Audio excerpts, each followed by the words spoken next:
Welcome to the Astro Forecast for the week of August 19th through to the 25th.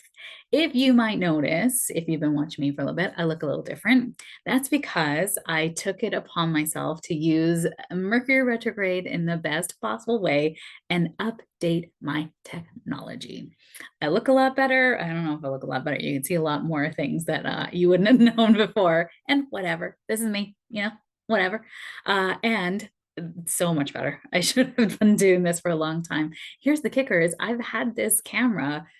I bought it a while ago, like probably about 9 months, almost a year ago.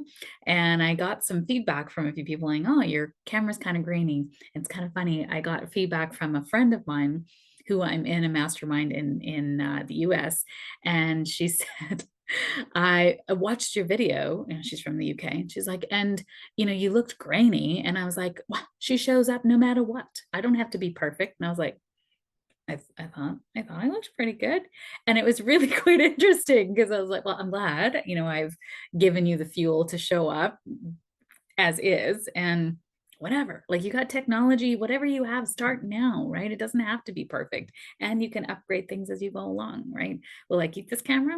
I pretty like it. I like it a lot. I think I look a lot more defined. You can actually see me. I think I look super hazy from my laptop camera, and I kind of had to fool around with this. So hopefully it works out. I can see myself in Zoom, so it must be working. So let's get to the forecast, shall we? We start out the week in a second quarter phase of the moon in Aquarius. That means the flavor for this week is going to be very humanitarian, very up-leveling our lives. How can we add value to existing concepts? How can we be there for each other?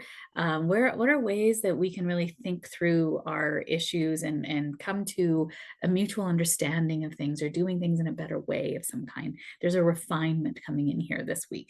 So we start out the week on Monday, August 19th, in a Venus square to Jupiter. So Venus is what we love and value. Venus is in Virgo. So we're wanting to do things that make sense, practical sense. This is acts of service, wanting to be organized and analytical and do things the right way, sort of check things off in an organized, disciplined, methodical way. And Jupiter's in Gemini, and we're just wanting to have fun and connect with people and do all the things. And it can be a little people pleasing, right? Because Virgo likes to be of service, and Jupiter wants to expand and feel good and wants to just make everybody feel happy.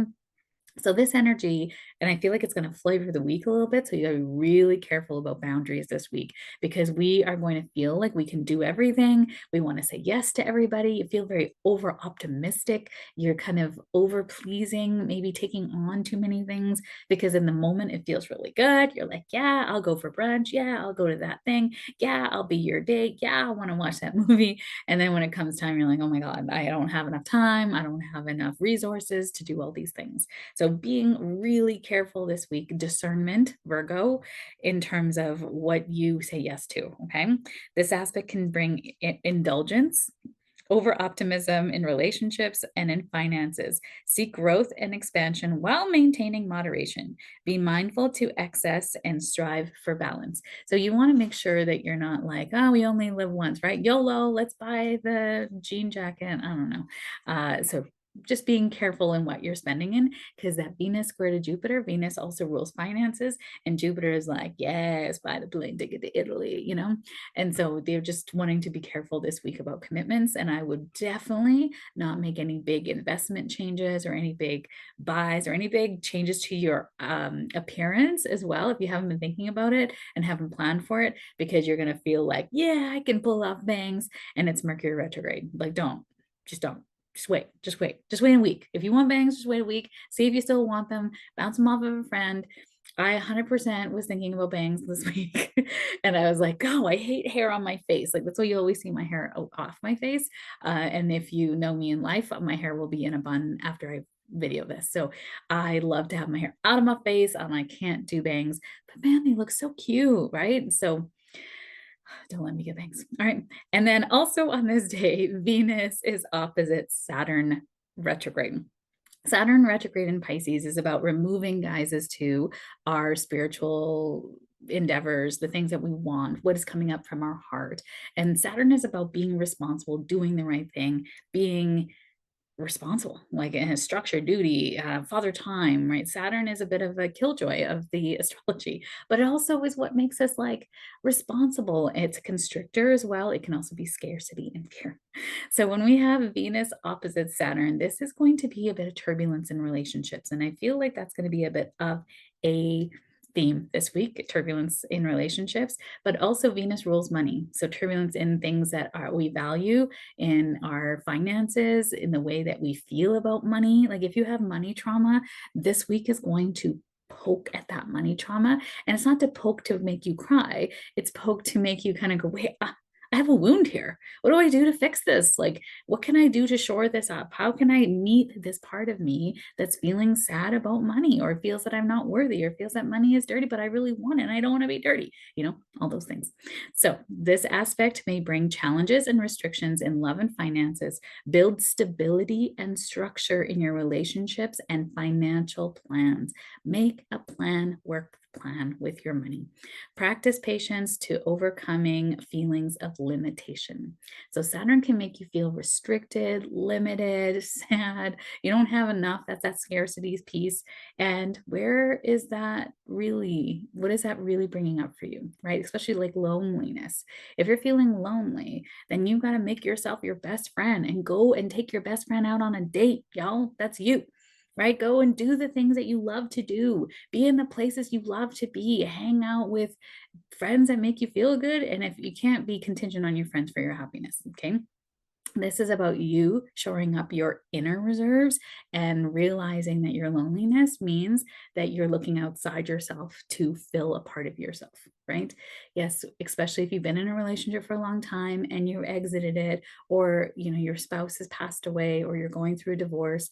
Loneliness is part of the healing, but it's also part of that loving yourself and coming back to yourself and seeing how can you date yourself and be the best possible relationship with yourself, that you are so full that anyone else that comes along amplifies it, or the word is complements it, right? It's not no one fills you. One of the most toxic lines in any movie is you complete me. What? So you're half of a person until someone comes along to complete you? No, you are a full person. You were born whole and complete. You don't see babies, you're like, well, he's half a person until he finds someone. You're like, what? No, right? You are a full person. So fill your cup. What can you do to fill your cup? What can you do to date you, right? Also on this day, this is a full Tuesday, y'all. We have a full moon in Aquarius. So that moon started out in Aquarius, and then it's going to become exact on this day, which is the Tuesday, August 20th. And this full moon is in Aquarius at 12:25 p.m. Mountain Standard Time, which is 2:25 p.m. Eastern Standard Time, or 11:25 Pacific Time.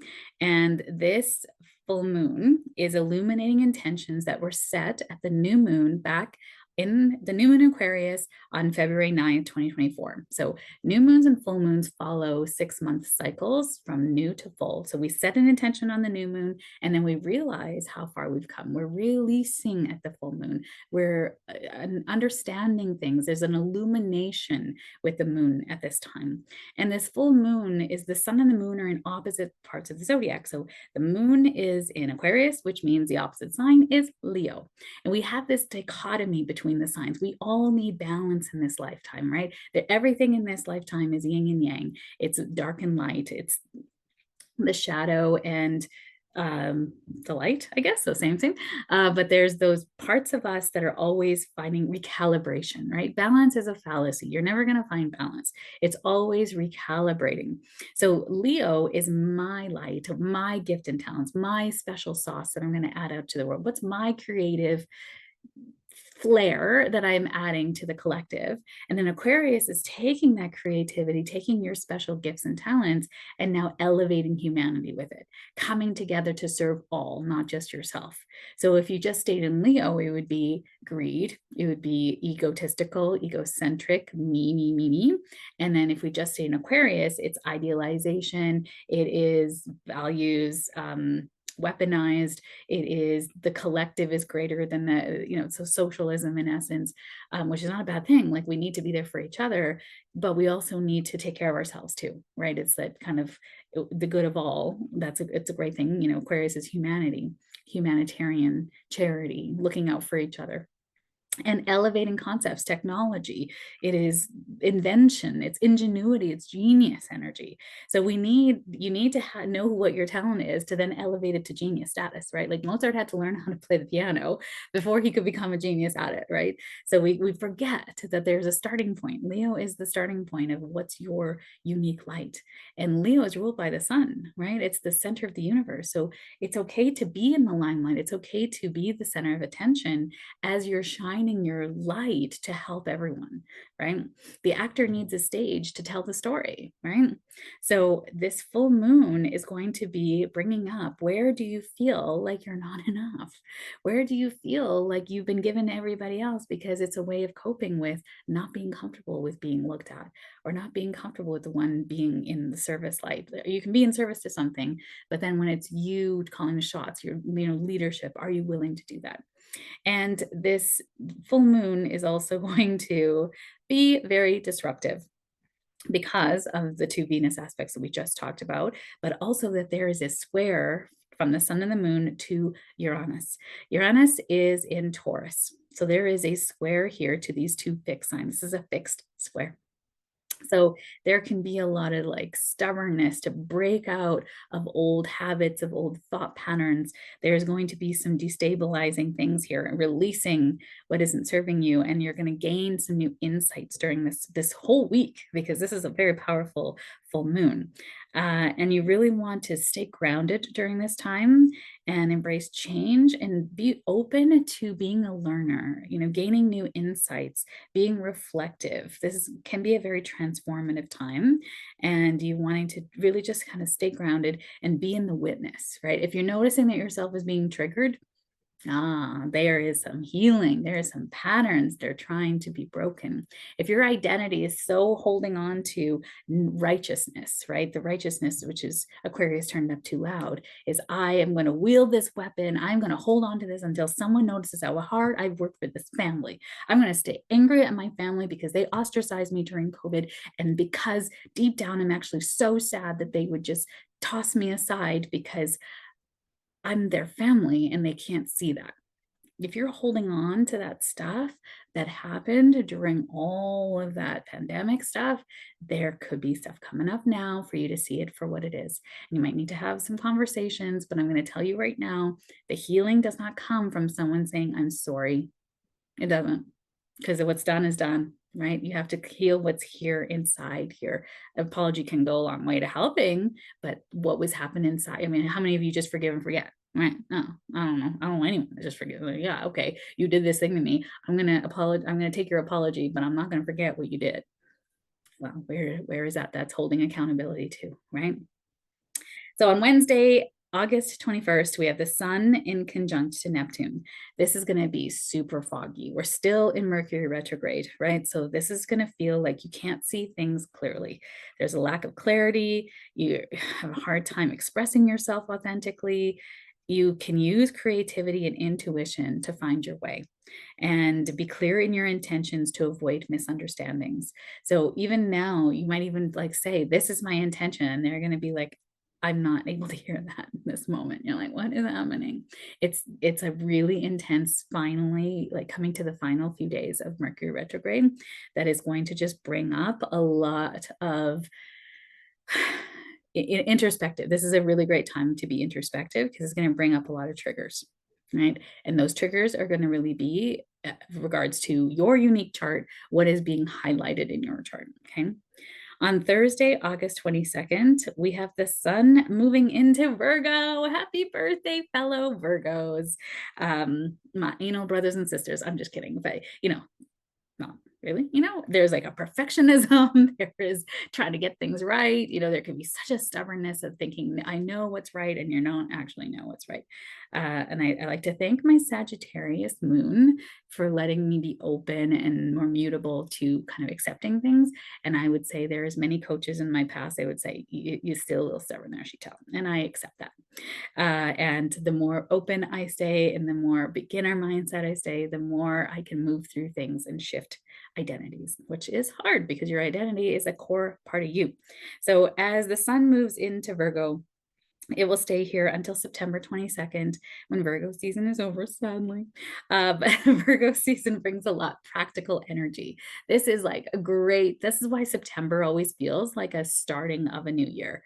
We also go back to school. It's organizing schedules. We get back on a schedule again from being freewheeling during the summer. It's a time of organizing, efficiency, cleaning things out, clearing the clutter, all those Virgo words, being of service, going back to health routines that are serving you. Leo season can feel like you're imbibing and indulging and exciting things and going out and eating all the time. Your pocketbook might be taking a bit of a hit, and Virgo is asking you to come back to your goals and become more practical and focused on details. And Virgo season helps you to get those details right, right? Because Leo season is very creative. There's always sort of the fire sign before the earth sign. The fire sign allows you to be in the creative flow and you get the big picture out, and then the earth sign helps you to get it into detail, get it down into roots and make it practical and applicable, right? We want that. I mean, that's one of my favorite things is, making the woo work, like being practical spirituality. That's my thing, right? Like this all makes sense in some practical application in your life. We can talk about esoteric topics, but what? Like to what? Like to what benefit? That's so great. Yeah. Okay. When you take your last breath, you transition into the world of energy. And every time you need support, you can call in your spirit guides and just see what happens. How much easier could life get? Let's make this stuff practical. Let's make your life easier, right? So during Virgo season, we want to organize, we want to plan, we improve our routines for greater efficiency. Ooh, efficiency is a very sexy Virgo word. And so is discernment. We need to have discernment with our spirituality, with what we're hearing in the news, with what we're picking up. You know, there's so much mistrust now in the world from science, from media. And that discernment piece is like we trust influencers sometimes more than we trust the news. And we're learning to have discernment and trust again. You know, what do we trust? Who do we have discernment with? Those are questions we're going to ask ourselves during Virgo season. Appreciate the beauty in everyday tasks and strive for productivity. Lovely. Organize and improve routines and practical focus. Also on this day, we have Venus square to Mars. And this one is another Venus square, right? So square is a challenge, difficult to integrate. Venus is what we love and value: money, beauty, aesthetic, relationships. And Mars is our egoic will to move forward. It wants to do what it needs to do. So these two planets coming together in a square is creating tension and challenges to relationships and creative projects. Find a balance between action and analysis to navigate through conflicts. Stay calm and patient to resolve issues gracefully. Hard to stay calm when there's a square to Mars. Square to Mars says frustration, hot tempers, things are going to flare. Deep breaths, people. We're going to need deep breaths this week. And notice where are the tensions? Where is their conflict? And what's the conflict really over? Like, can you really boil it down to the nitty gritty? Like, what is it actually? Because it could be of wills, it could be control, it could be a trigger that somebody just said something in passing and you blew up, but it's actually a reminder of something that happened to you as a child. And it can be so simple and so like silly like that, but it happens. It happens. So you have to be very introspective and like, oh gosh, okay, I know why I did that. Thank you so much. Like slamming doors. I hate slamming doors because in our house when growing up, my dad used to slam doors, and it was like to this day I hear a door slam and my back just goes like, oh, tense. Like my shoulders go up. I even just thinking about it, I can feel tension in my shoulders. So that kind of trigger is going to be ingrained in your nervous system for a long time. And if you're not knowing that, like probably for the rest of my life, right? And then I know that. So if somebody's having a rough day or somebody slams a door or a store slams because of the wind, I can't be angry about that. You know, I can be angry in a moment, and notice that in myself. Take a deep breath, say, I see the anger. That is not now. It's okay. We are safe in this moment in time. And just, you come back into regulation faster and faster and faster. So it's not that that trigger will ever not be there. It will be there now with awareness, and I can come back into regulation faster. On Saturday, August 24th, we have Mercury sextile to Mars. This is a great energy for your mind and being very mentally acute, for communication, which, gosh, don't we need it with Mercury freaking still retrograde, right? Like, this aspect is perfect for revisiting and refining creative ideas and projects that were previously on hold. It's a great time to express your thoughts assertively and find ways to approach old problems. This is great for problem solving, y'all, and refining creative projects, refining, reviewing, reassessing. We're almost at the tail end of Mercury retrograde, right? Mercury retrograde ends on the 28th. And so we're almost there. We're almost there. So this is going to be, these last few days is going to be the final push to, like, well, what do you need to refine? What do you need to get the final, details right? And what are you doing with those details? Let's go. Right. And then, well, that's it, actually. That is it for the week. My gosh, I mean, it's enough, right? It's totally enough. So this is going to be a week of relationships. It's going to be a week of miscommunication. It's going to be a week of getting right with your money and seeing, can you make a plan that holds your goals and gives your money jobs that get you to your goals, right? Let's look at it that way, in terms of that, that practical Virgo energy that's already here, because Venus is in Virgo, and Venus is what we love and value, and acts of service is what Venus in Virgo likes. So what can we do that is an act of service to our money, to our relationships, that is like, feels like it's creating more health in our lives, Virgo as well. So wishing you a wonderful week ahead. Happy birthday to my fellow Virgos. I'm excited to tell you what's next as we come into next week.